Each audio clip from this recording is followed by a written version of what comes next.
مرد اور عورت کی محبت میں اتنا ہی فرق ہے کہ مرد آنے والے کل کے بارے میں بھی نہیں سوچتا اور عورت اس کے ساتھ جنت تک کا سوچ لیتی ہے۔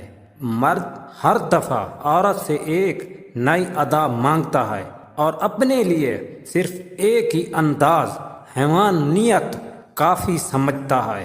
وہ عورت کے ہمیشہ ہنسنے سے بھی تھک جاتا ہے اور مسلسل رونے سے بھی اکتا جاتا ہے۔ مرد ہر کیفیت عارضی چاہتا ہے۔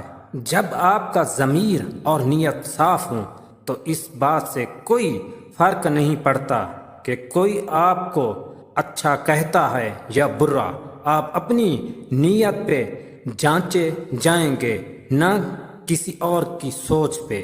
میں آپ سے بار بار کہہ چکا ہوں کہ میں نے ایسی فضا میں پرورش پائی ہے جہاں آزادی گفتگار اور آزادی خیال بہت بڑی بدتمیزی تصور کی جاتی ہے، جہاں سچی بات کہنے والا بے ادب سمجھا جاتا ہے، جہاں اپنی خواہشات دبانا بہت بڑا ثواب خیال کیا جاتا ہے۔